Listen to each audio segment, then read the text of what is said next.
See where's the show the road down in that.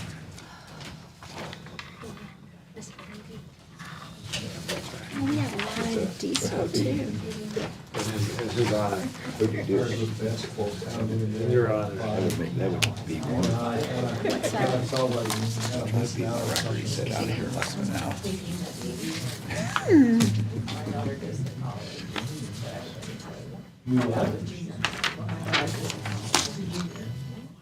Stop. Sorry, this is. All right, 7 o'clock, we'll call the meeting to order. Would you all please stand for the pledge of allegiance and moment of silence? Allegiance to the flag of the United States of America and to the republic for which it stands, one nation, under God, indivisible, with liberty and justice for all.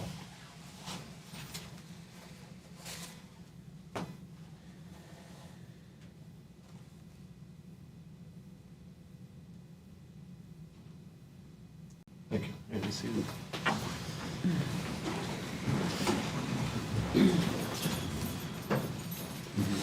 All right, Ms. Hobbs, can we have roll call, please? Mrs. Kraus? Here. Ms. Jalal? Here. Mrs. Hollowell? Here. Mr. Lady? Here. Mr. Lustig? Here. Mrs. Plank? Here. Mr. Walmer? Here. Ms. Young-Cover? Here. Mr. Weigel? Here. Thank you. All right, we did not have an executive session before the meeting. Do we have approval, recommended approval for the agenda for tonight's meeting? So moved. Second. All right, all in favor? Aye. All right. All opposed? Moving on to approval of meeting minutes for the board meeting on 10/21/2025, curriculum and extracurricular committee meeting on 11/4/2025, a business and operations committee meeting on 11/4/2025, and the policy committee meeting on 11/6/2025. So moved. Second. All right, any comments, questions? All right, all in favor? Aye. All opposed? All right. Recognition of delegation, student representative report.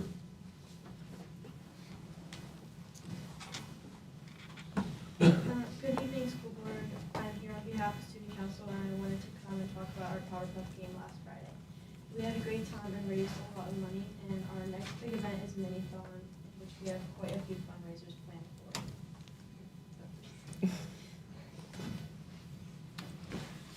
All right, thank you.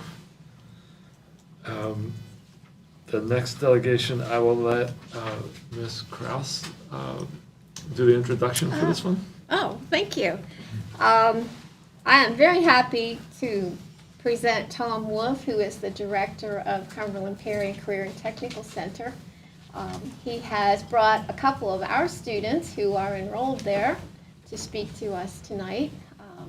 And I hope that he's able to share some exciting things about the CTC. Tom? Thank you for the kind introduction. And thank you for all of your time to be here to talk to you about the CTC tonight. I'm going to operate on the assumption that you would much rather hear from the students than hear from me.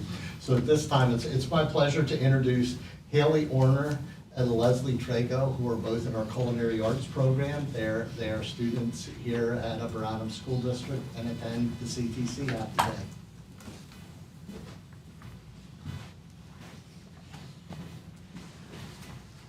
My name is Haley Horner, and I'm a level 3 student in the culinary arts program at Cumberland Perry. Cumberland Perry gives us a good experience with the instructors because they have real world experience. Our chef, Chef Bobby Miller, has lots of prior experience before coming and teaching us. And we also get hands-on experience with industry level equipment, such as our mixers, our buffalo choppers, our blenders.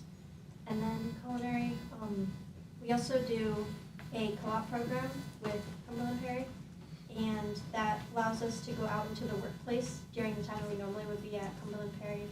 And whenever we're not scheduled to work, we still can attend Cumberland Perry and continue our education.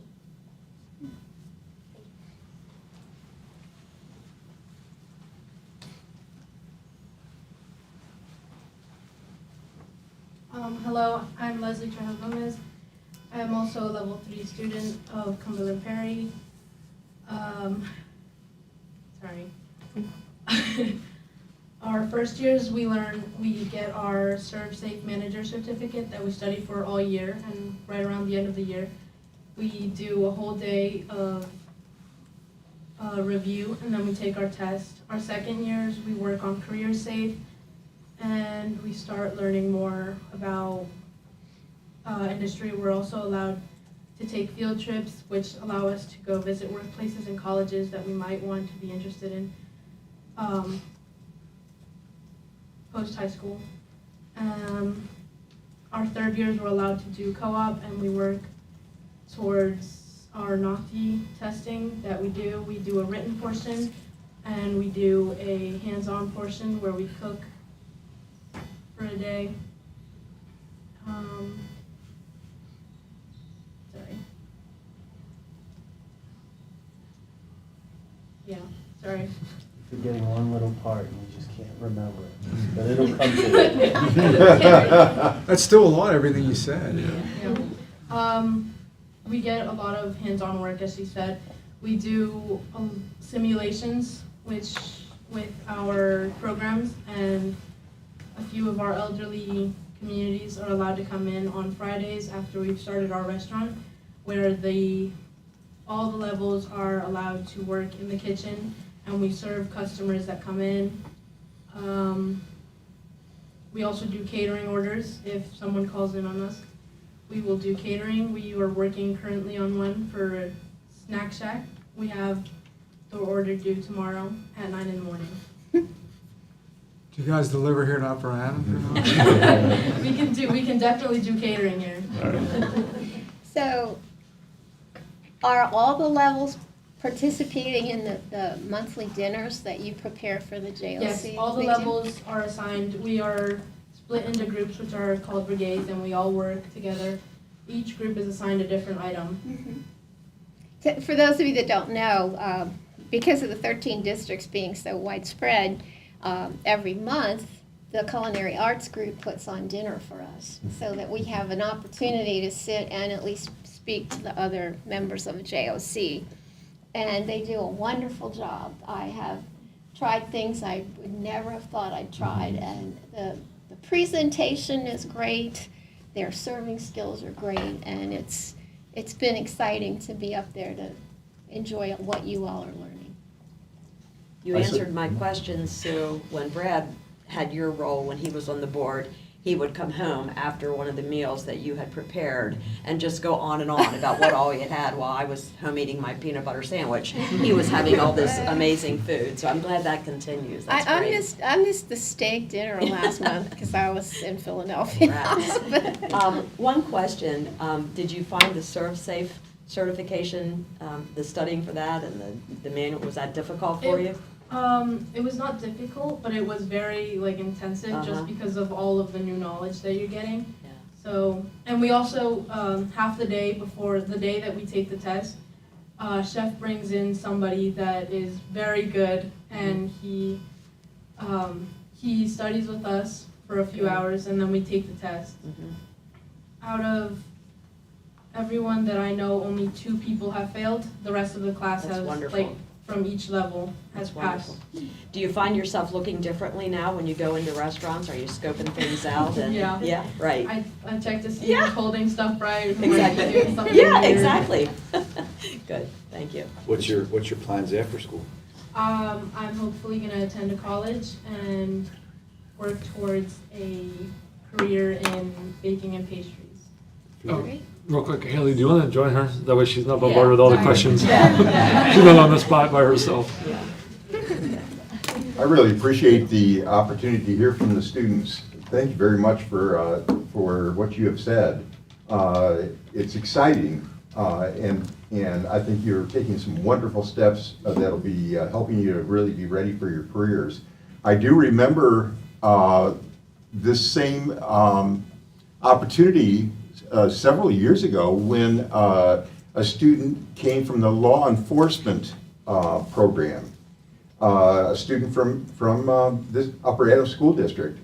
And he gave a wonderful report, and then we, at some point, learned that the Gaming Commission had hired him for a summer sort of internship.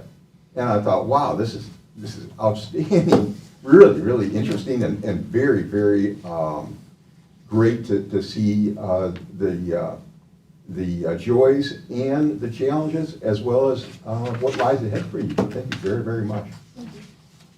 Haley, what's your plans after post-school? Looking into trade school for pastry. Trade school? Okay. Baking, same? Thank you both of you for coming this evening and sharing. It's exciting. Thank you. And I'll say thanks for all those wonderful meals again. Rub it in, Sue. Thank you, ladies, for taking the time to be here and sharing your experiences with everyone. In hearing the students talk, one of the things that I think often gets lost on us as adults is the foresight and the commitment that these students have to make.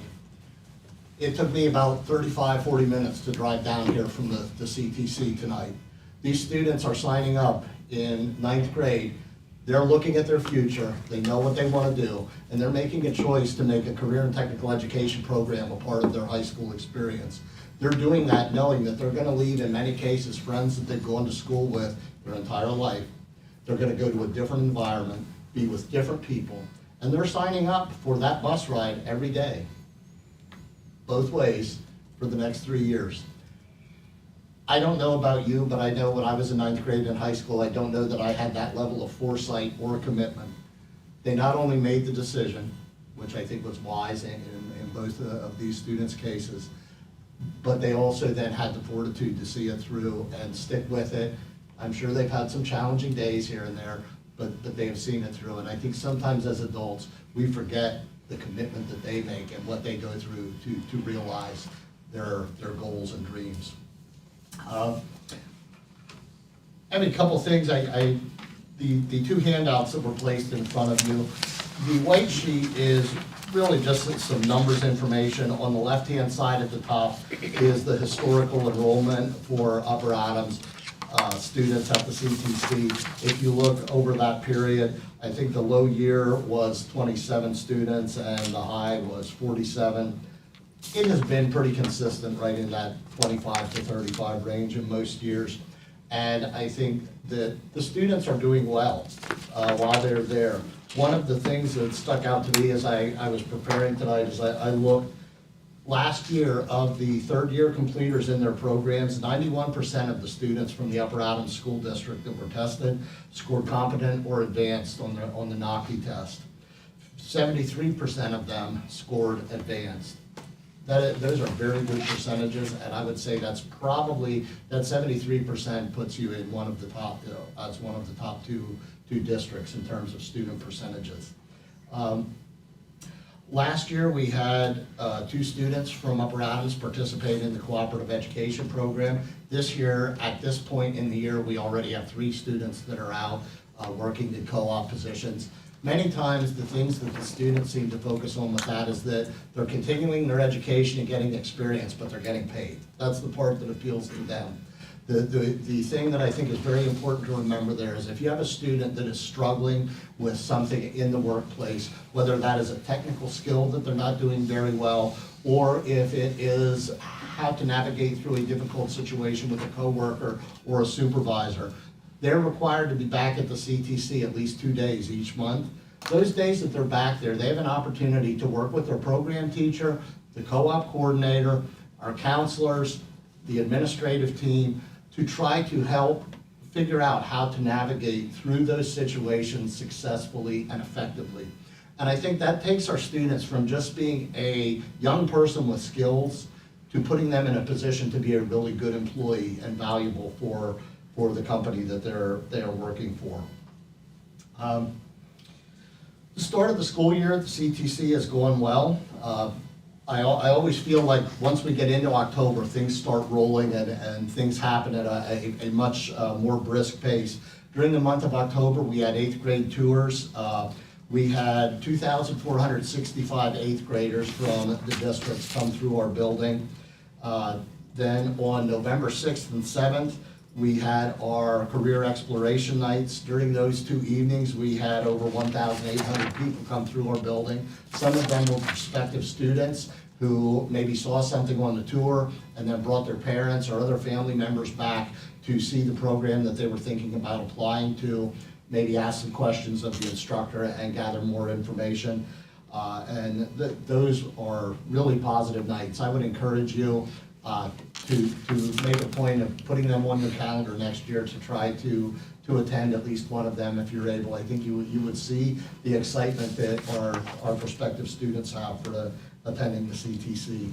This week, our Skills USA chapter is at the Fall Leadership Conference, and they are joining students from other CTCs in central Pennsylvania, and also there are some comprehensive high schools that have career and technical programs that also have Skills USA chapters that are attending there.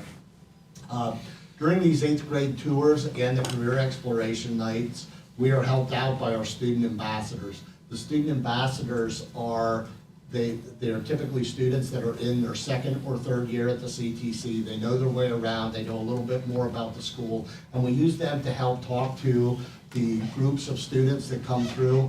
I mean, obviously, I think in most cases, students would much rather hear from other young people than from adults.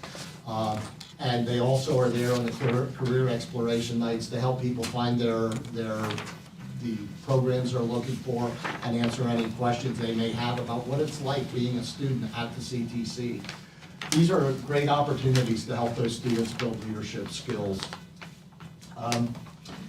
Something else, I'm sure that there are some questions about the building project. I am a bit of a history buff, and this summer, right before the start of the school year, a friend of my dad's who happened to be a superintendent in one of the consortium districts back in the 60s when it was formed, found a brochure that was used to promote the school. And I found a really interesting quote in there. It said that CPA-VTS dedicates itself to serving the young people of our participating districts, those to whom we owe every opportunity to acquire technical skills and knowledge which will broaden their educational background so that they may function at the highest level of their capabilities. I think this expansion project that we're currently working through, I think shows that here, more than 50 years later, Cumberland Perry is still committed to providing the best opportunities for the students that attend our consortium school districts and that elect to come and participate in a career and technical education program. That would not be possible without the support of you board members here at Upper Adams and the board members at our other districts. So for that, I would like to thank you. None of this, all of these positive things that I mentioned happen because there's positive things happening here in this district. It starts with the board, goes to the administrative team, counselors, teachers, all providing good advice to students on how to best reach their goals for the future and their careers. CTE is not for everyone, but for those students who know what they want to do and who have a passion for something, it is a wonderful opportunity, and I think that your district is providing great advice to your students. I thank you for that and for your ongoing support. Mrs. Kraus asked me to mention a little bit. I'm sure that most of you are aware that we had a rather expensive fuel leak issue at the CTC in October of 2023. We are now coming to the end of that where it is about wrapped up. We have some ongoing testing going. There's well samples are to be drawn this month, in February of 26 and then in May of 26. Assuming that we get acceptable results on all of those tests, at that point there will then be a final report submitted by the agency who is manning that mitigation to DEP, and our case will be closed. It has been a very expensive endeavor, but fortunately when this happened, the reserves at the school were pretty good, and we have been able to navigate that without any direct billing back to the districts. But we are going to have to budgetarily look at, how do we rebuild those reserves over the next couple of years. So I now have something that for me is very bittersweet that I need to do. I want to acknowledge Mrs. Kraus for her years of service to the CTC. She has been a member of our Joint Operating Committee for 8 years. She has served on our Personnel, Finance, and Curriculum Committee during that time. And these are just a couple small gifts of appreciation from our students and from the administrative team. We would like to thank you for your service. I can tell you, for me personally, I really enjoyed working with you, and I will miss you. Well, thank you. Thank you very much. This is as good as the culinary arts stuff, you know. Kids make this stuff too, and this. Thank you, Tom. You're welcome. And Thank you. I will say, as much as, I have enjoyed being on the board. I really have. But making the trip to Cumberland Perry all this time was really exciting, just watching everything that comes about up there. So, good luck. And Thank you. thank you girls for coming tonight. Any questions for me? I had some questions. Just a couple quick ones. Like, how long is the wait list right now? And with the renovation, how much do you expect to reduce that in coming years? When the renovation is complete, we will add 278 seats, half in the morning, half in the afternoon. And what's the wait list now? I cannot give you a number for the applications that we received for next school year. For this school year, we had over 400 students on a wait list. So there were 400, and Yes. after the renovation, it'll cut to 2. My other question, and then I know you have to go home.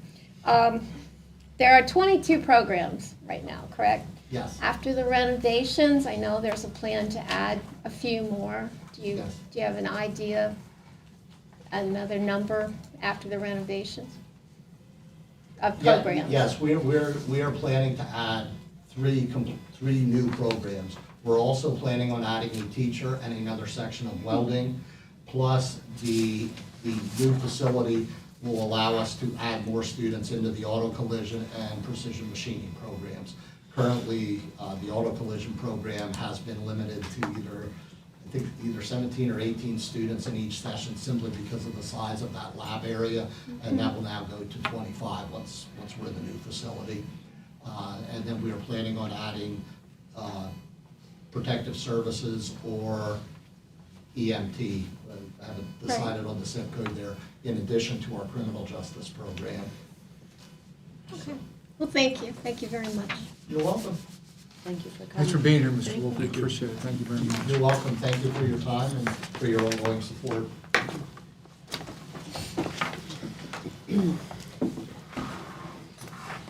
All right, no public comment for tonight, and I don't think there's any correspondence as well. So moving on to reports, LIU Board Report, Dr. Deschamps. Yes, by dawn's early light, that's the kind of the highlights of the LIU board meeting that took place on November 11, 2025. It's attached in the agenda manager. Few items, there was a general operating budget presentation along with numerous action items, approval from policy and contract renewals to numerous addendums and partnership agreements. In addition, there have been numerous resignations as well as newly hired folks that were approved. Next meeting is January 6, 2026 at 6 p.m. January 6, 2026, new year. That's all, Mr. Weigel. Thank you, Dr. Deschamps. Moving on to federal programs, Mr. Alvin. Yes, good evening, everyone. If you pull up your federal programs reporter or you have looked at it, it's a special night because I have a picture in there for you. You know, I don't always get to put pictures when I do federal programs unless you want a picture of a dollar sign or something like that. But this is a picture of the 2 boxes that are outside front of Big Woodville Elementary School. You'll see they're the kind of the old newspaper boxes. They've been repurposed. It's the Take a Book, a Leave a Book, and Parent Resources. We received these last year, and they are filled with books. You're welcome to go down and take a look at them, and our reading specialists continue to keep those up to date and replenished as the resources are taken from the folks. So I'm really excited about continuing that opportunity down there. Second, tomorrow afternoon, I'll have the opportunity to meet with the Hanover area, Adams County Consortium for non-public schools in our area. For those that need a refresher, we do provide federal Title I support to the non-public schools. And for us, that means St. Francis Xavier for the most part each year. So, and that is a federal mandate. So if we have students that would attend Bigelow Elementary but attend St. Francis Xavier, we do provide services to them. So we will be meeting, we have to meet with those folks twice a year to make sure they're happy with their services. And we also monitor them, and I'll do an audit of St. Francis probably January or February to make sure their programs are meeting the standards set out by the federal government.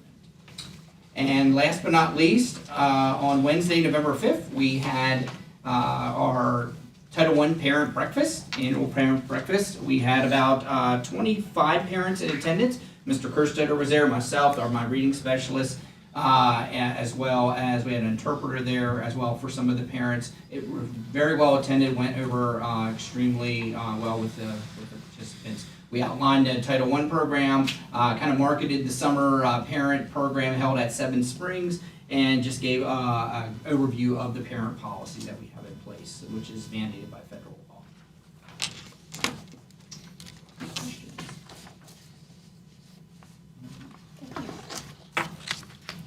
Thank you, Mr. Alvin. Before we move on to Cumberland Perry and Ms. Kraus, Mr. Wolf and fine young ladies, if you feel free to leave, you can. You don't have to stay for the reports or administrative reports. So if you feel like you need to go ahead. Thank you all for coming. Thank you for coming. Thank you. night. You too, thank you. All right, Ms. Kraus, Cumberland Perry.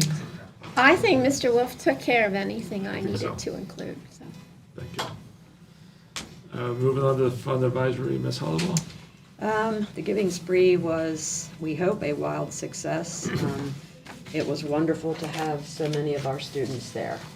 I think that really touched a lot of people. I believe Upper Adams and Gettysburg were the only ones who had students there. The Student Forum, different representatives of them were present.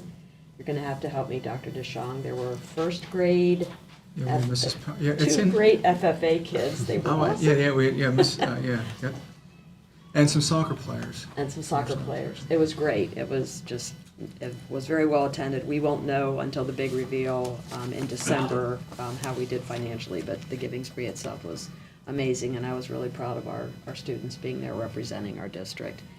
At our last foundation meeting, Mr. Waggle came and spoke to us regarding the turf field project, and we're kind of in dialogue back and forth how best to support that in a way that is good for all.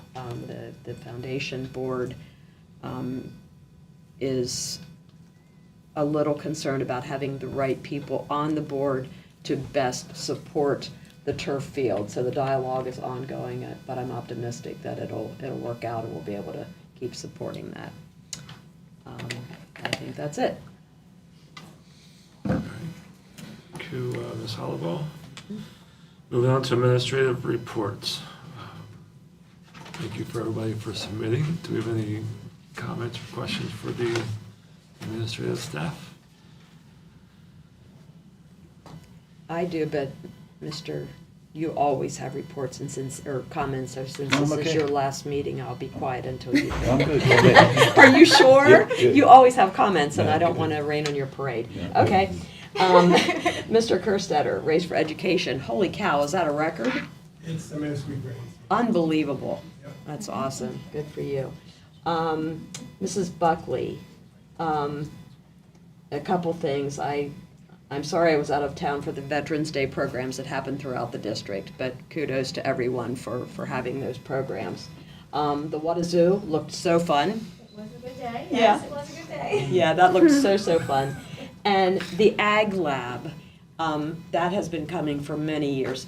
Donations are still strong for that's still being supported? Correct. Yes? Yes. Okay. And we try to send out letters every Mhm. couple years to continue to ask for donations, things from farmers and things like that. Yeah. But yes, we do have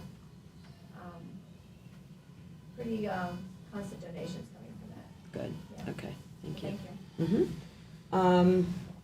Mr. Brewer all of the Fall Fest, I'd like further explanation on the eyeball toss. So teachers get super creative with the games that the kids play, and they have their own spin on a lot of the different games. Trying to remember what the eyeball toss was. That one just I think screamed it out was- at me. I think it was a ring game Uh-huh. where they had a ring in the hooks and they were painted as different eyeballs. But yeah, they do a great job and they provide a really nice day for the kids. Okay, great, thank you.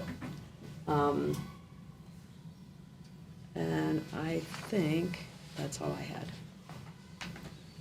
Mrs. Hallball pretty well hit everything I was going to say. See, I told you to go No, first. it's all good. I told you to go But first. thank you administrators for Yeah. your support, and thanks for all the times I did put you on the spot. So.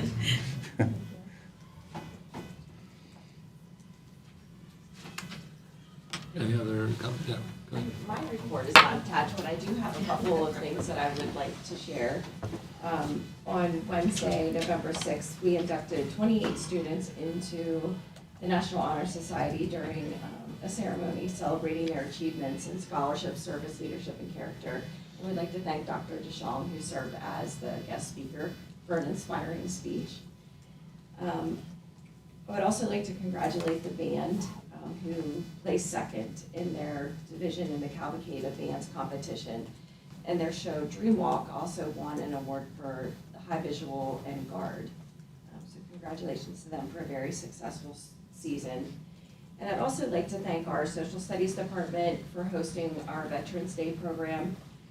We invited veterans from the community to come in and participate in that celebration, and we also, Brett Hayes, our school resource officer, spoke to the students, and that was very well received. Thank you.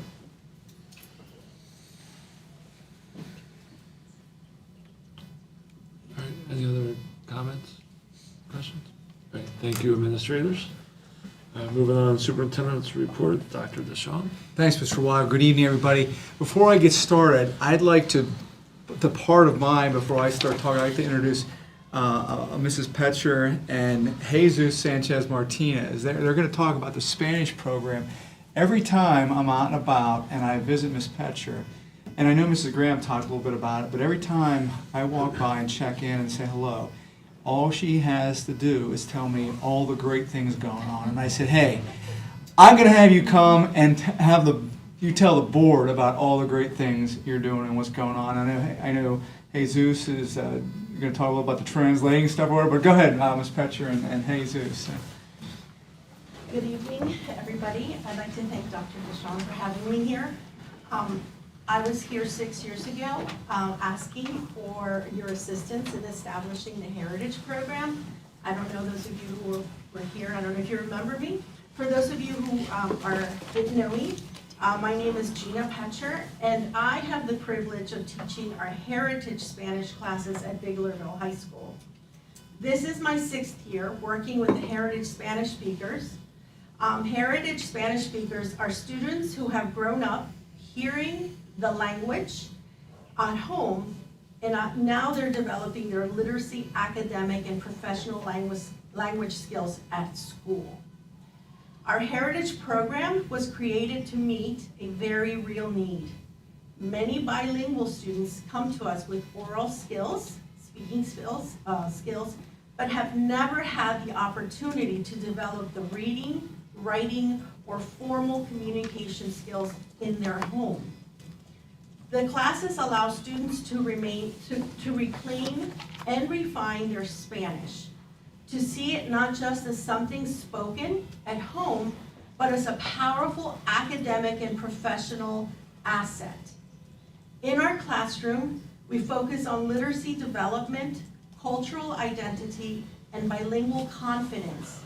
In many ways, it mirrors the English language arts program at Biglerville, but it's completely in Spanish. We read literature, we write essays, analyze texts, and strengthen grammar and vocabulary. This approach not only builds academic Spanish skills, but it also reinforces the same literacy skills that they need in English, helping them to become stronger communicants in both languages. Our program has proudly awarded the Global Seal of Biliteracy and the Pennsylvania Seal of Biliteracy to our students, and as well as the Interpreter and Translation Certification. The Pennsylvania Seal of Biliteracy is the state's own recognition that honors students who demonstrate high levels of proficiency in English and another language. Earning the seal is not easy. It requires advanced performance in reading, writing, listening, and speaking. Pennsylvania started awarding the Pennsylvania Seal in 2023. We were the first school in the district to be able to apply for it and was granted. So we started in 2023. As of 2023, we're in 2025, we have given out, our students have been awarded and earned 18 seals. In 2024, we began to offer the Global Seal of Biliteracy. The Global Seal of Biliteracy is an internationally recognized credential that certifies language proficiency in 2 or more languages. It allows students to show employers and universities that they are bilingual at a functional and or working level. Our students, since 2024, have earned 36 Global Seals. This year, we've already had students take the Global Seal, the Global Test, which is the actual test, and 2 of the students scored so high, they went straight to Advanced 1, which is the highest you can get, that this automatically qualifies them for the Pennsylvania Seal of Biliteracy and the Global Seal of Biliteracy at the working level, which is the highest they can attain at a student level. This year, we've also had students, in October, I took 4 students, Jesus is one of them, to the LIU 12th workshop, which is for adults. So they were the only students in this room. And this was to certify students to become translators and interpreters in an educational setting. All 4 of the students passed their oral and written exams and have received certification from the LIU. This means that they now have the opportunity to be hired by the LIU to translate and interpret in the tri-community area schools. That's an incredible real-world outcome of classroom learning. Since 2020, we have also offered AP Spanish Language and Culture. And that was my first year here. Every year since then, our students have earned 3s, 4s, and 5s, and each of those levels the schools will grant them 3, 6, 9, 12. I had a student who earned 15 credits, college credits, because of her 5 in her AP exam. This demonstrates that heritage learners can achieve the highest academic levels when given the right support and opportunities. What makes this work so meaningful to me is watching my students grow in their bilingual identities and using Spanish not only to connect with family and culture, but also to open doors to college, career, and civic participation. They begin to see their bilingualism as a superpower, something to celebrate, not hide, and every seal earned, every AP score, and every interpreter certification tells the story of pride, perseverance, and potential. In closing, in 6 years, I have seen the Heritage Education Program transform lives. Our students graduate not only bilingual, but biliterate, culturally confident, and career ready. This program does not just teach a language. It builds bridges between home and school, between culture and opportunity. I want to thank you for supporting the Heritage Program, for giving me an opportunity 6 years ago when I came to you and asked you for an opportunity to do this. And for supporting our heritage learners and celebrating the power of bilingualism at Biglerville High School. I have brought, and I'm sorry I didn't make enough copies for everybody, we can pass it around. This is a list of all the global seals. These are the faces of all the students. This is the seal of biliteracy recipients. And this is these are copies of the certifications received by the students who passed their training, interpreting, and translating. I would like to introduce Jesus Sanchez Martinez. He has been with me since 9th grade. He has been awarded and is the recipient of the Global Seal at the working level, the PA Seal of Biliteracy, scored a 5 on the AP exam, and has his certification now from the LIU. Wow. Wow. Good evening, my name is Jesus Sanchez Martinez, and I'm a senior at Belleville High School. As Petra told us, I started the Spanish program back in freshman year. I started at the second year thinking I was able to, get early access to all my seals by 10th grade, but I was totally wrong because these 2 years of the Spanish Heritage Program, they have taught, I've come from a Spanish-speaking household, so I believe I was at a professional level, but these 2 years have taught me cultural lessons of my aspects of where I come from, more professional writing and grammar, reading, and critical thinking, which I used in the AP exam. It's rigorous writing, rigorous reading, like it takes time, and it prepares you, like these 3 years, they prepare you for that. And as I go on, I'm thankful to be sealed globally and sealed nationally, and it's a huge accomplishment for me. As well, I got a 5 thanks to the hard work of these 3 years. It was hectic. It really was. I thought I was not gonna get a 5. I thought I was gonna get the 3 at max, but thankfully I got a 5.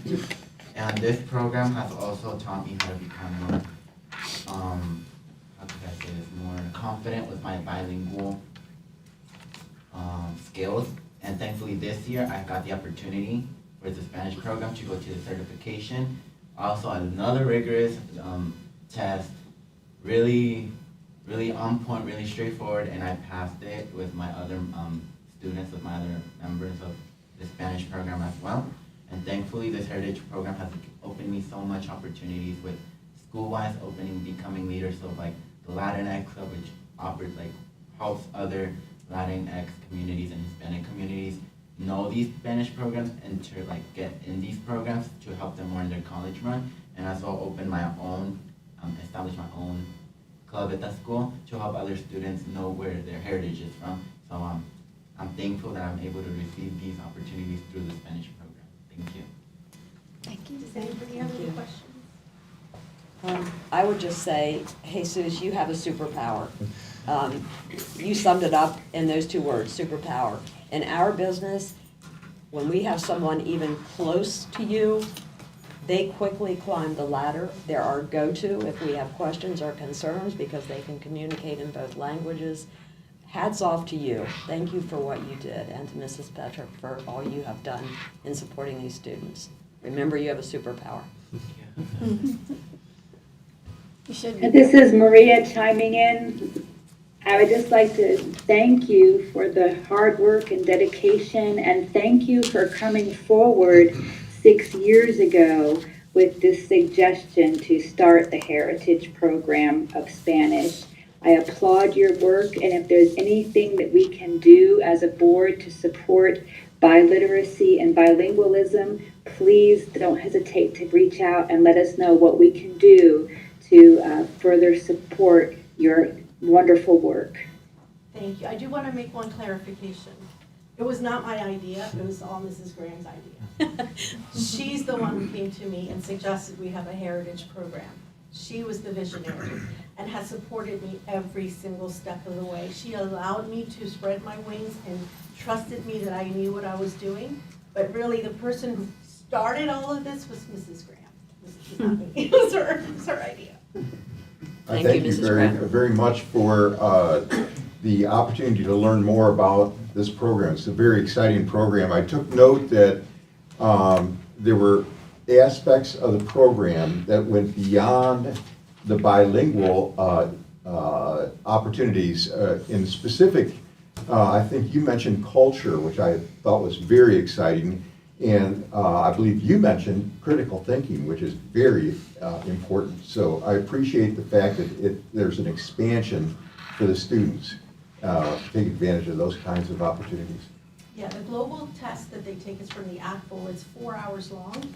It tests literacy, oral skills, writing skills, and auditory skills. The AP exam, the name kind of misleads you to what it really is, right? It's not about, can you speak Spanish, there are 6 themes that the students have to know about, which basically encompass all of life: architecture, finance, politics, religion, infrastructure, arts, school structure, family life, linguistics, so many. And you have to be able to speak about those themes through the tasks presented to you. And the tasks include reading literature, reading different texts, and listening to audios and understanding. That's just one half of it. The other half is writing a professional email that you have no idea what they're going to write you about. It can be on any of those themes, and it has to be written in formal register. And you have to be able to understand what they wrote and respond in a very formal, professional manner. Then there is the dialogue, which could be about natural medicine to pharmaceutical to anything in any part of Latin America. And it has to be, you have 20 seconds to respond to whatever they tell you. And then there's a cultural comparison, which you have to compare your community to a community in Latin America. And it could be on any of those themes. You have no idea what it's going to be. So these kids are preparing, like, to know about it's like history, AP Hug, AP Literature, all together into one aspect. You have 4 minutes to write your presentation and 2 minutes to say it. And then, of course, is the argumentative essay. You are given 3 sources. You have to take a position on a topic, and you have 50 minutes to write your essay. And it has to be done according to the rules, the rubrics.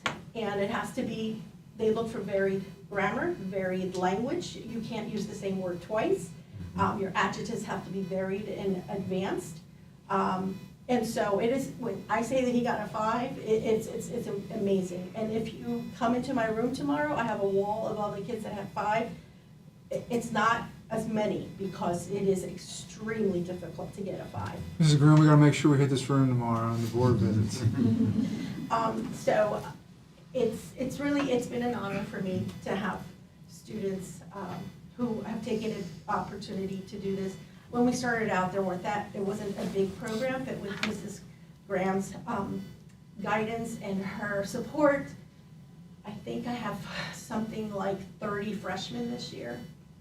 And that's just going to grow more because they want the SEALs, they want the biliteracy, because it helps them not only, our motto is career and college ready, and this does both. Ms. Petcher, thanks for bringing the WOW to UASD. Thank you. Jesus, you already have a resume. You just hire this man. So, thank you guys very much. We really appreciate you guys. Thank you so much. Thank you. So you'll hear me echo a few things. I'll just continue here. Good evening again. I had the opportunity to meet with our faculty and staff on separate days over breakfast and lunch at each building since our last board meeting. We talked about glows, grows, wonders, and wows, and just got to know each other a little bit, and how we can continue to move the district forward. We appreciate Mr. Kostick and Chartwells for catering these meals for us and the teachers and the faculty and staff. We had the opportunity, as Mrs. Hollaball just shared, for about 20 students from UASD to attend the Giving Spree on November 6th. Mr. Brewer and I were able to take junior, senior high students who are part of our Student Leadership Forum. Mrs. Miller and Mr. Eby attended with 2 BOAG students. Mrs. Pelk was present with some elementary students, and we also had Mrs. Nelson join with a few of our soccer team members So it's a wonderful and inspiring educational experience for our students to see and understand a little more about the over 100 nonprofits organizations that were represented in Adams County and the work they do to support people, pets, education, the environment, the arts, and the history in our area. And speaking of Giving Spree, we do want to give a big shout out to the Cantor Foundation, who had their own table at the Giving Spree, and we thank them for their continued support at Upper Adams. That same evening, as Mrs. Graham shared, I had the opportunity to speak to 28 newly inducted National Honor Society students. The NHS 4 pillars are scholarship, leadership, service, and character. I was able to connect the Giving Spree to service and how giving and volunteerism was a part of this pillar. And I challenge everyone to live out each pillar through their words and actions each day. So congratulations to the newly inducted members. Continuing on with service, I had a meeting with Mrs. Jane Little, who heads up the Upper Adams Lion Club. And she talked to me about the way that the Lions Club helps support our learners within the district. So I want to give a big thanks to the Upper Adams Lion Club for your service and your support. Furthering the service theme, as was mentioned, Veterans Day celebrations took place at each of our buildings on November 11th, and we appreciate everyone who put the time and energy into organizing these special events where we honored our veterans. And kudos also to Mr. Brent Hayes, an Army veteran, who spoke to our high school students about this special day and the importance of service of our servicemen and women. Thanks to everyone who wore the uniform and for your service. Mrs. Buckley, Mr. Mummert, Mr. Albin, and I were able to attend the Outstanding Teacher Recognition Luncheon at Shippensburg University on November 12th, where teachers from around the area, our extended area, were celebrated. Congratulations to Mr. Heiser and Mrs. Herzog from our district for being selected for this special honor. We are also in the process of putting an AI team together who will begin meeting in the new year to represent our various elementary, middle, and high school levels and discussing ideas moving forward in learning, understanding, and using artificial intelligence as a support and learning tool for teachers and students.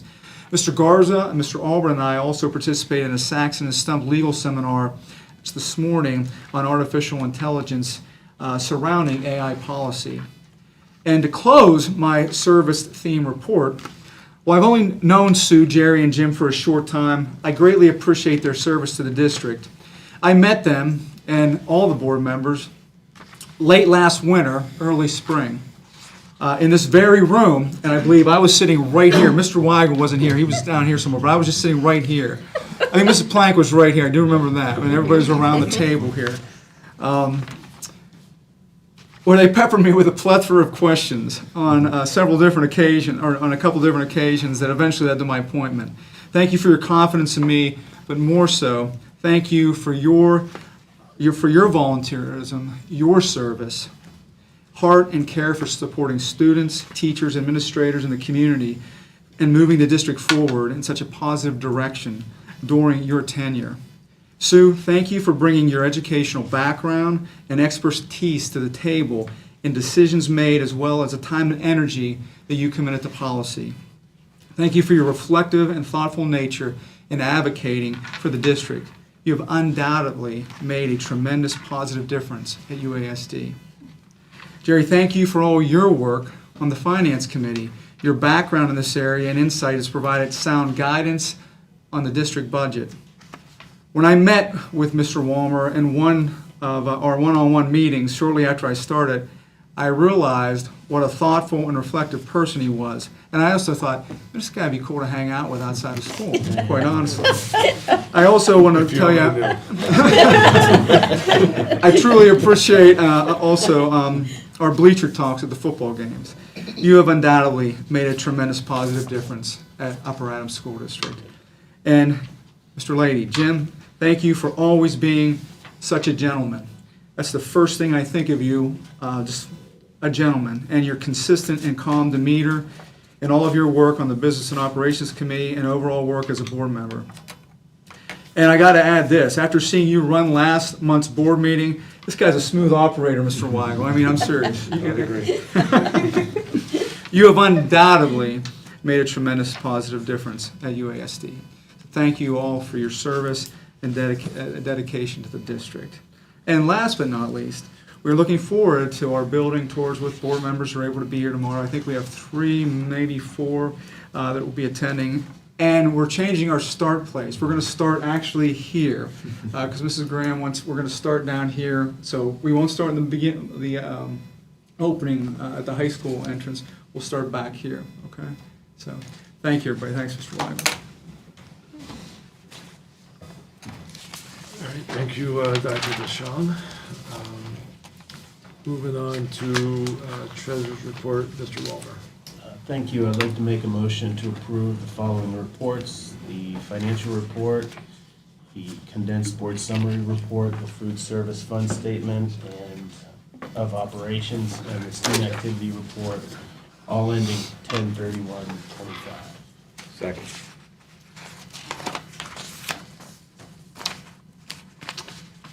All right, roll call. Any comments, questions? All right, comments, questions? Okay, roll call, please. Mrs. Kraus? Yes. Ms. Jalal? Yes. Mrs. Hollowell? Yes. Mr. Lady? Aye. Mr. Lustig? Yes. Mrs. Plank? Yes. Mr. Walmer? Yes. Ms. Junkover? Yes. Mr. Weigel? Yes. Thank you.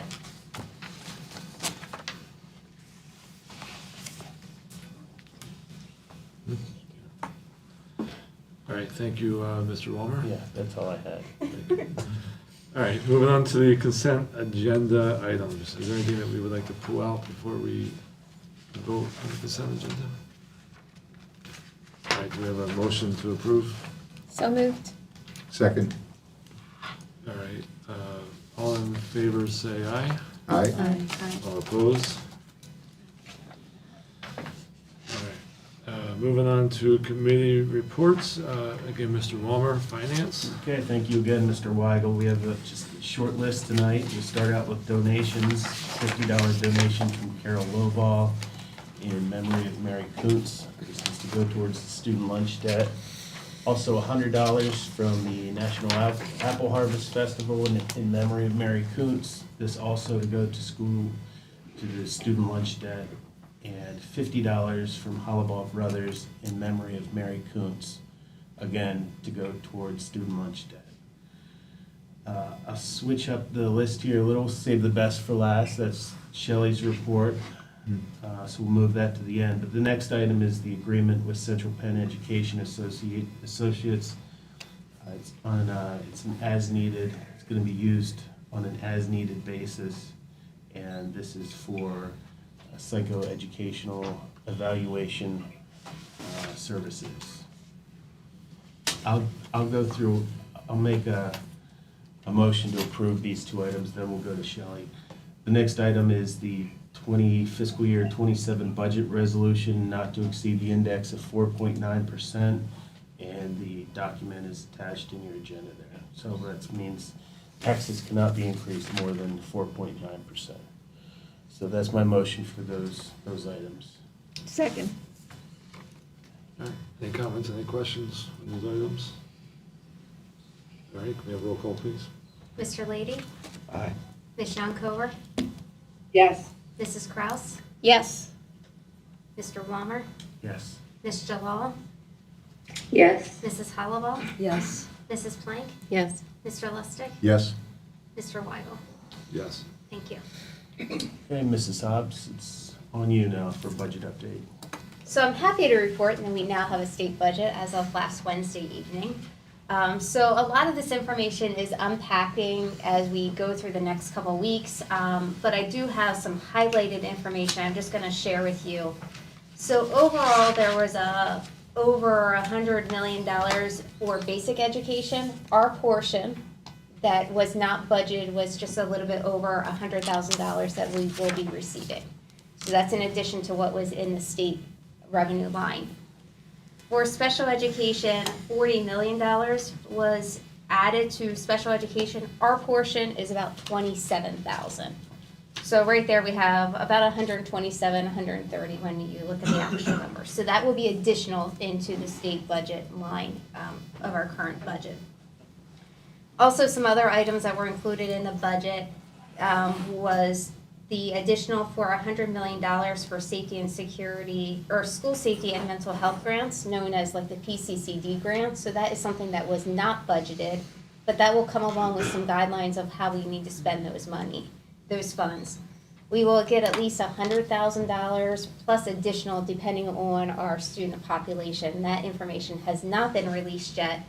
It will be released within the next 45 days or so that we have to complete that information.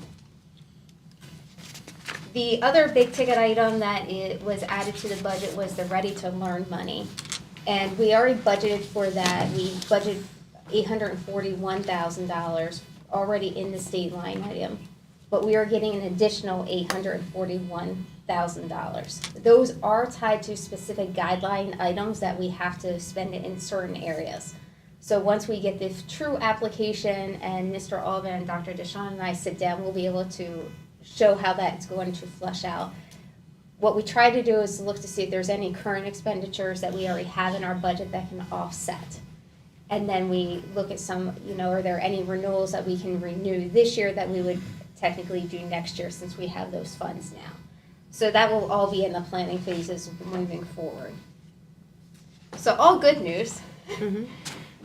So overall, when you look at the total pot of money that the district is receiving, it's about $1 million, just shy of $1 million increase.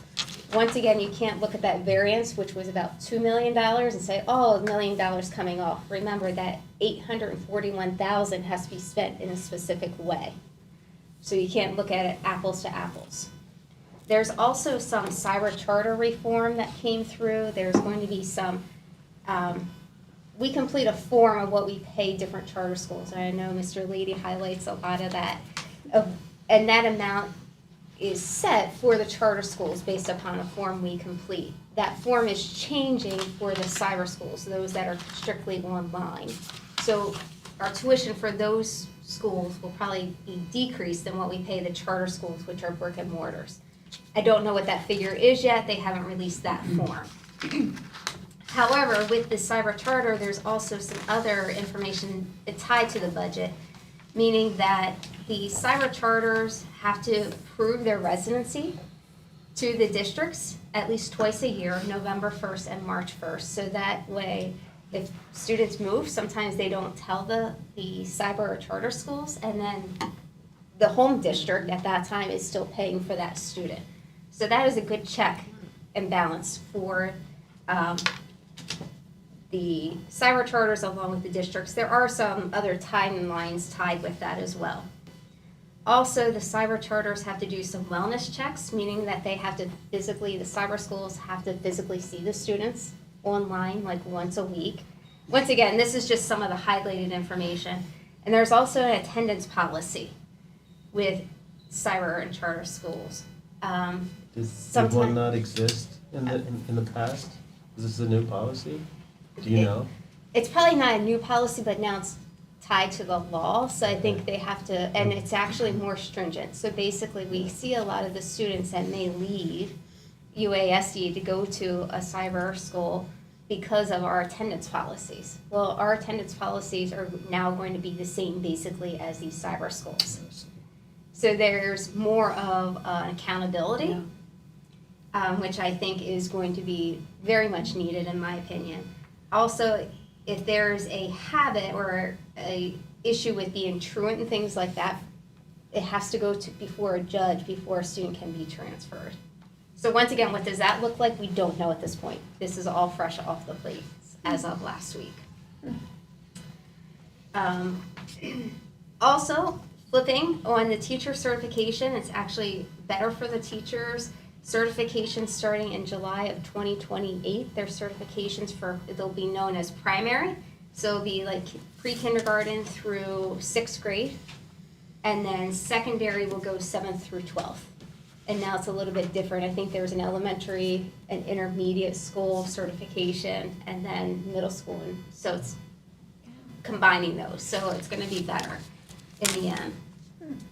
Yes, that will very well probably help with teachers not having to jump through all these hoops with those intermediates. So we may see an increase. I know that we're pretty pleased. I think most administrators are pleased with that returning back to that certification. Some additional items, school safety, there's some additional reporting requirements regarding the school safety piece. That will include that year-end safety report that is given by our security coordinator. Also a piece regarding structured literacy, meaning that it has to be evidence-based, which we already do using our Wonders program. So we are good there. Some next steps, PDE has started to distribute some funds. We are getting some funds this week and next week, but now they're saying it could take up to 6 weeks till we receive all the back funds. Once again, that doesn't include any of the interest that we've missed since July. The Ready to Learn application should be forthcoming along with the PCCD applications. And we have to recalculate that cyber charter form like I was mentioning. So that takes care of what we just settled with the 25-26 budget. And they're already talking about the 26-27 budget, which we are already working on as well. But the governor's address is scheduled for February 3rd of 2026. So any questions that I might be able to answer. Well, now that we know the budget's passed, I know there were some things that we weren't paying. Yes. Are we still going to wait until we've received all of the funds we were expecting, or are we? We're gonna start now? paying those, so they are not included with the bills that you see this evening. I did, yes, I didn't see, that's why I asked. So they will show up with the reports that we do between December and January. All right, thank you, Mrs. Hobbs. The school district is in excellent fiscal shape, and I hope it stays that way going forward. There hasn't been a tax increase in 4 years, and I hope that that's projected forward for the next 4 years. And great work with what you do. Shelley's on top of all this. So happy to report that. Thank you. And that's all I had, unless you want me to take the group to Mr. Lustig for personnel. Sure. Yeah. Hand it off to you. That would be Does that mean fine. you're signing off, Mr. Wallner? That's it. Yes. It's a mic drop for you. Thank you, Mr. Ballmer, and thank you, Mr. President. As we turn our attention to Personnel 14.2, you can follow along on your computer. Notice under 2A, by the way, recommend approval of the following. 2A, uncompensated child rearing leave for Lydia Wansel, Learning Support, Upper Adams Intermediate School, effective on or around 4/7/2026 through the end of the 2025-2026 school year. There under 3A, you'll notice in your attachment, and recommend approval of the revisions to the support employee handbook. And you can see that in the attachment.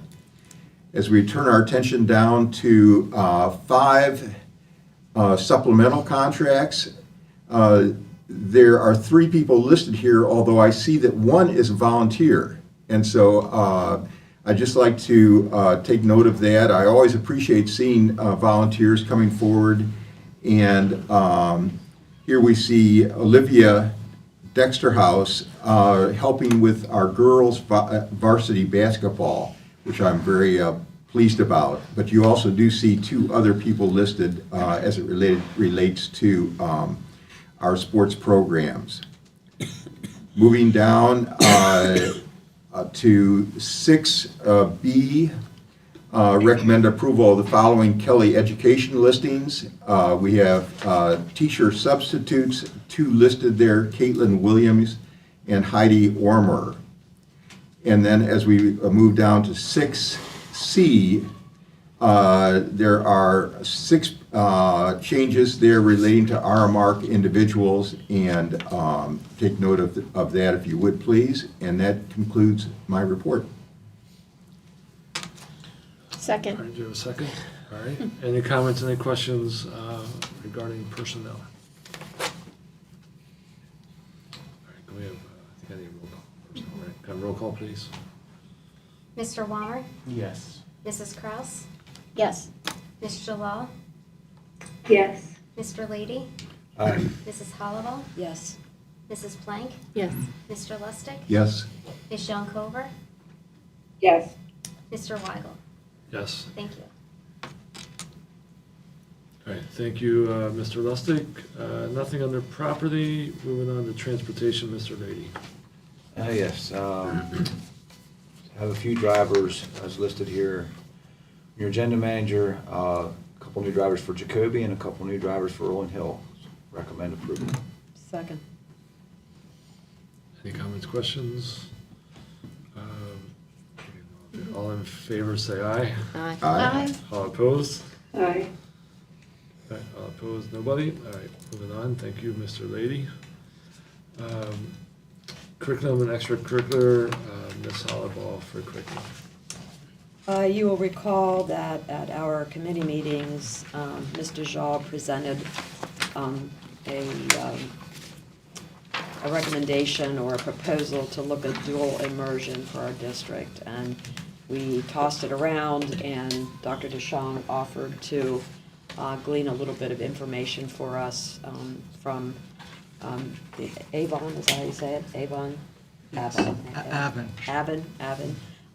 Anyway, I'm going to toss it to Dr. DeShong just to go over his slides here that he has provided for us. Thank you, Ms. Hollaball. Yeah, you guys all saw the presentation. I don't know if any, it was requested to just present some information regarding Avon Grove's process, and kind of what they went through a little bit. And I spoke again with Dr. DeShong, D-E capital S-H-O-N-G, Dr. McCasey, who is now the LIU director, former superintendent, and then also their current curriculum director that I mentioned. They were named there on the one of the slides. I don't know if any of you have any questions pertaining any of their processes. They're not actually through it yet. They're only into third grade, so they started. It took them about 5 years to get it up and running. Now that was during COVID, but Dr. Marchese said you would probably need at least 3. Where they're at right now, they're in third grade. And they also didn't have to, I think I shared with you all, regarding personnel, they had a lot of bilingual folks already in-house, so they were able to maneuver and strategically put people in place that they already had without having to hire bilingual folks. So, they're just in third grade right now, so they're really still working through the process. I don't know if anybody had any questions or that I could answer, or pertaining the slides I shared and my conversations that I had with the 3 folks from Avon Grove. I mean, it sounds like quite an undertaking, and again, as you said, they're not even completely through it yet. They're not. I think my takeaway from the slides were that they had existing staff in place who were already bilingual, which we don't have. Correct. Well, one of the other things that I was going to say is, while I appreciate that, Maria brought it up and that you did this work, in my opinion, I can certainly see that there may be benefit to it. But, and again, this is just my opinion, I feel like it's a nice to have. So if we were in a position where we had maybe unlimited resources, I think that this would be something that maybe we look at. And I'm not saying that it should be off the table indefinitely. I'm not of the opinion that it's something that we can devote to now. I mean, I would like to see us use our resources to maybe improve our test scores, our achievement, things like that. You mentioned STEM, things like that. That's just my opinion. I feel like it would be a huge undertaking, and it seems like it would be an investment of resources that I don't feel like we have currently. I really appreciated hearing from the Spanish bilingual program, the instructor and the student. I thought that was very, very interesting and exciting information to receive. I've always been curious about how being bilingual might have resulted for me personally. When I graduated from college, I really wanted to work for in conservation for the federal government. And I remember filling out lots of forms. And there was a section there about, tell us about your bilingual skills. And I think I checked off modest or something like that, but if I had been truly bilingual, it may have resulted in me having an opportunity to work for the Forest Service or the Fish and Wildlife Service. So I've never forgotten that, and I'm I understand the concerns that I hear at the table, but I'm also really excited about the possibilities that may occur in the future to encourage that opportunity for our students. Thank you. I have to agree with Trish. The money scares me. You know, we haven't had a tax increase for 4 years, but, you know, if we look at how many teachers we would have to add from K to 6 and find classroom space for them and resources, we don't really have a number on that. Another thing that concerns me, and I'll direct this first question to Mr. Brewer and Mr. Kerstetter. Are your students homogeneously or heterogeneously grouped in your classrooms? Or they're heterogeneous. They're heterogeneous, okay. Heterogeneous. So, you know, the other thing that I saw in this, it said that for 6 years, if we had one class per year, those students would be together from kindergarten to 6th grade, which, you know, it's good for the Spanish part, but it goes against everything else that, you know, is going on in our school. And, you know, it would be difficult if students were committed to that bilingual class and they weren't getting along with other people. I mean, it's going to take some more creativity. But I don't think I would be happy having the same kids for 6 or 7 years myself. So I think it's a wonderful idea listening to the presentation tonight. I agree with Trish that we might put it on the burner, but I don't think today is the time to move forward with it. I appreciate what Mrs. Kraus just said, and I do agree with that. I am excited about the possibility of considering that in the future, but now is probably not the right time as it relates to the various financial issues as well as other kinds of things that we've discussed.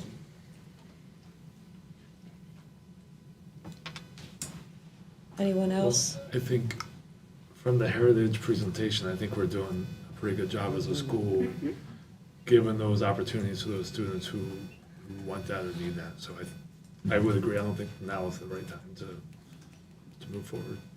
I have to wonder, too, I'm not sure, I think I read somewhere we have 23 students that are in a Spanish immersion. And I have to wonder what the tuition is we're paying there as opposed to doing a startup from K to 6. You know, it would be interesting if this comes back to the table to have some numbers like that. Anyone else have anything they want to say? Well, I would just like to thank Dr. Deschamps for really looking into it, and you know whatever it truly is a huge undertaking, and the benefits for literacy, and it's not just being bilingual, which is really, really important, but supporting 1/3 of our district who comes from Spanish-speaking families.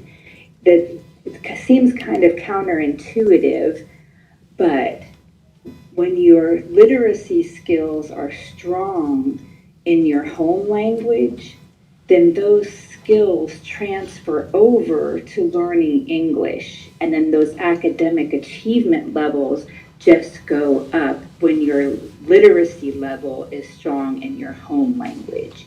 So that was really the impetus for me bringing this forward.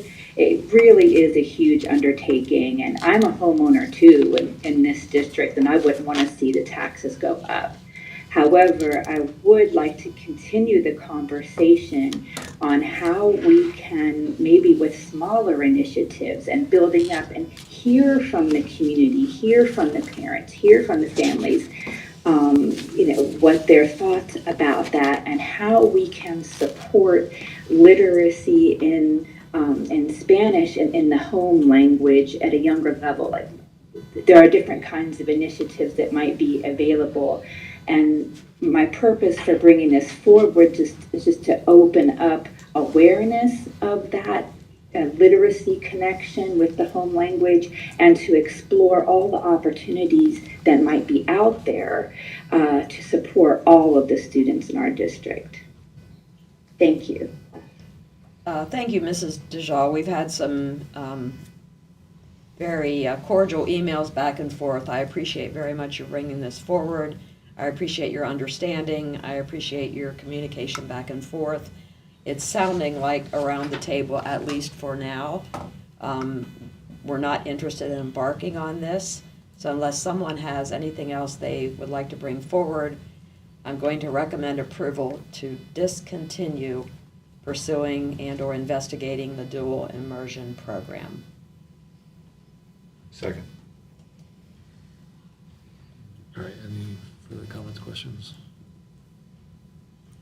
All right, roll call, please. Wait, Oh, sure, yeah. could you just, You're gonna could you recommend- please Yep. read the So- motion to me again? So the recommendation is to not continue, to discontinue pursuing the investigation. We're going So to discontinue. discontinue the investigation based on Dr. DeShong's information presentation. So we are not going to move forward.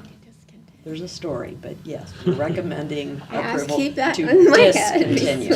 To discontinue Can pursuing. I have a question though. If someone has more information, because I know that once the board votes, then, you can't just keep on bringing it up and bringing it up. But because it is such an important topic, just literacy in general and supporting all of our students, would it be possible, would it still be allowable to, add information or report on information moving forward? I don't know that I'm the right person to just say yes or no. I feel like it would need to come from our administrators or our faculty if people are asking for this, if parents are asking for it. Am I right, Mr. Weigel? Is that the right approach? Yeah, That I believe it would need to come up in a curriculum committee meeting again if there was more information. But I don't know, the curriculum committee would then decide if it would come to a board, to the board. I for guess, approval. but I just feel like there needs to be some impetus from the administrators or faculty, like, hey, people are really asking for this, so that we don't just keep going over and over this. I don't know. I don't know if that's. I think I would agree, yeah. Yeah, Mr. Well, I just want to chime in and just share, and Mr. Shaw, yeah, I really appreciate that. Certainly, it's something that, we always want to continue conversations about what's going to make our learners, grow stronger and critical thinkers and all that. But I guess just, at least formally right now, we just need to know we're not going to continue to pursue it right now, to continue to investigate or set up school visits and go, do that kind of thing, or begin to try to, fill curricular materials or anything like that. So I think that's kind of where we want to stop at this point right now. But, certainly, having conversations about how we can make our kids better in all kind of different areas moving forward, we certainly want to, have those conversations, so. As I sit here and contemplate this a little bit more, it makes me think of Mrs. Graham and how Mrs. Petra said it came from you. Well, that idea must have come from somewhere, the biliteracy. So I guess it's that reason that I feel it needs to come from our administrators or our faculty, that, this is something that's out there. Could we perhaps pursue this, which is exactly what happened 6 years ago. So I guess, to reiterate, I just don't think we should just keep beating this. That's my opinion. I found it to be a very interesting and somewhat exciting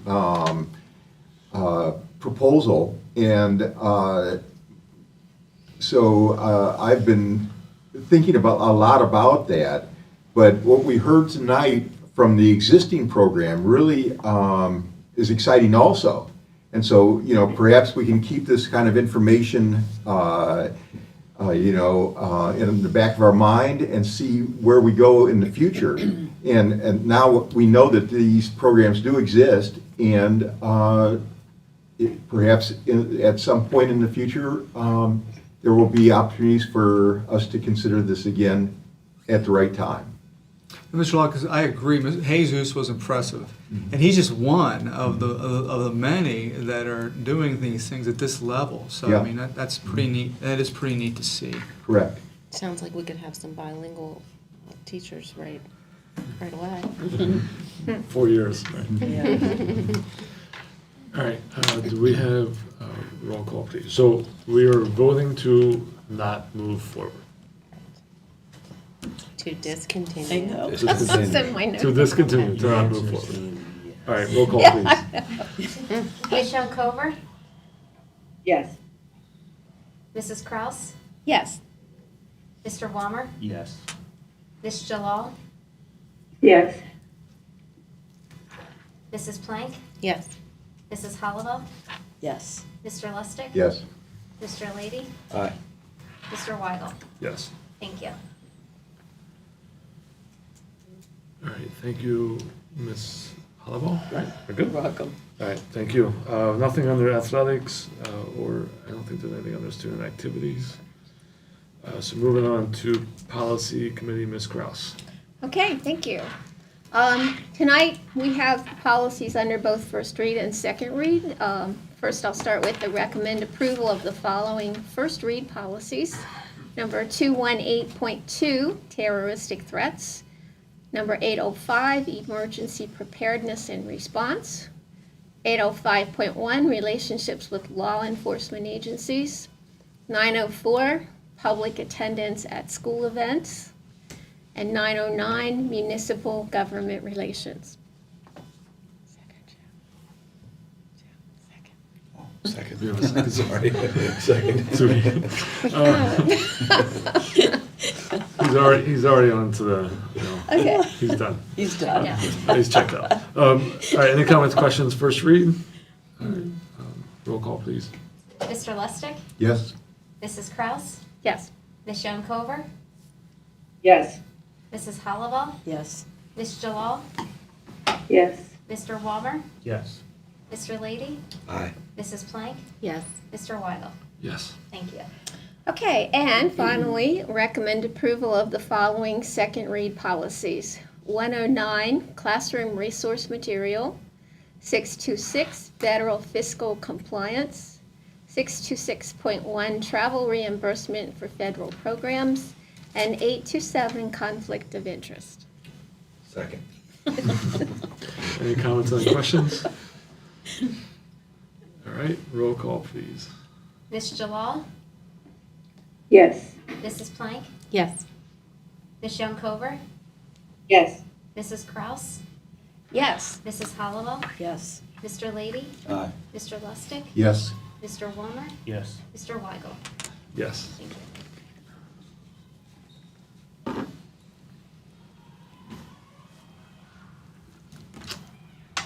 Ms. Kraus, are you signing off also? Oh, I'm sorry. Yes, I am. I was just so relieved those policies went through. Thank just you. trying to That was breathe. all I wanted to do was get through those policies. So I will say thank you to everybody to get those policies over the last year. Yes. There's all the hard work from everybody, from the committees to the administration, so. I think there was a lot of consensus and a lot of, I guess, giving on each side, and I appreciate that. Thank you very much. Right, nothing under miscellaneous, moving on to payment of bills. Do we have a recommendation for payment of bills? Make a motion to approve all the bills. Second. Any comments, questions on the payments? All right, roll call, please. Mr. Lady, Aye.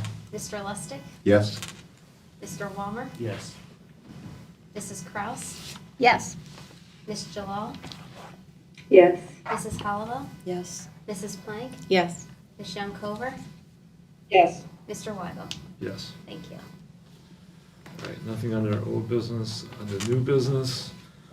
I would just like to take a few moments to say thank you to the 3 board members who will be leaving after tonight.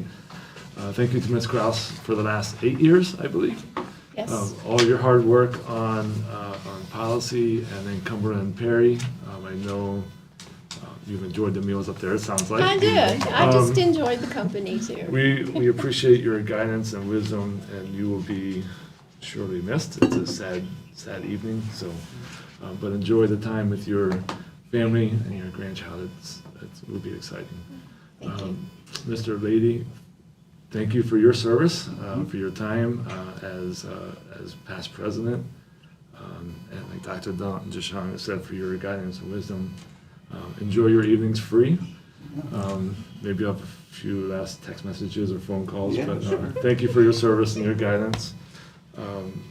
Mr. Walmer, thank you. I guess congratulations to the three of you for being it done.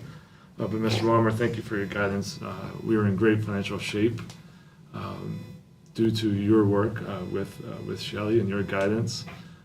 No tax increase is awesome, and hopefully we can carry on your legacy, I guess, over the next couple of years. But again, thank you for your time and your service, and enjoy the extra evening with your family as well. So, thank you to all three of you. So I don't know if anybody else wants to add anything.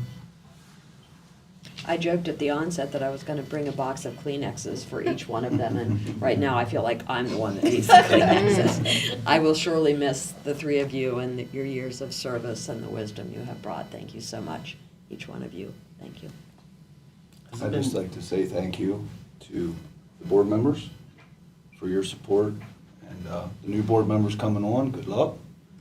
I think there's only one here, Mr. Lindenmulder, so good luck to you. Administrators, thank you. Thanks for your support, thanks for everything over the last 6.5 years, I think, so, yeah. So, appreciate it. Made a lot of good friends. I'll still be here, still be in the community, just not sitting here. Mr. Deshawn, good luck to you. Dr. Deshawn, good luck to you. And board members, current and new, remember what it says up on that wall. That's why we're here. Thank you. And I just want to say thank you too to all of you, and especially to the administrators. I've certainly enjoyed all my time as a cantor here the last 8 years, so thank you very much. I'll also miss everybody. Is Jerry gonna say anything? Come on, Jim. Put you on the spot, Mr. Walmer. Keep up the good work. Good luck in the future. And there's good times to come, I'm sure of that. The new board's gonna do great work, and keep on keeping on. We'll be watching from the sidelines here a little bit now. That's all I have. All right, thank you all. So I'm going to do something a little bit different for the items of general information. So I'm going to switch chairs with Mr. Lady, and as a past president, I'm going to let him take it out and close out the meeting. I have to switch chairs. Yeah, we're going to switch. Oh, geez. You get the gavel, Jim. All right. I don't even know what the dates are. It's on this sheet. All right. It's my cheat sheet. So, the next regular board meeting will be on 12/2, and that will be your reorganization meeting. And that'll be 12/2/2025 at 6:30 p.m. here in the boardroom. Next school board meeting, and that will be your school board meeting at 7. And that's all there is. December 2nd. Thank you all. Is there a motion to adjourn? So moved. Second. We are adjourned. Nice touch, Neil.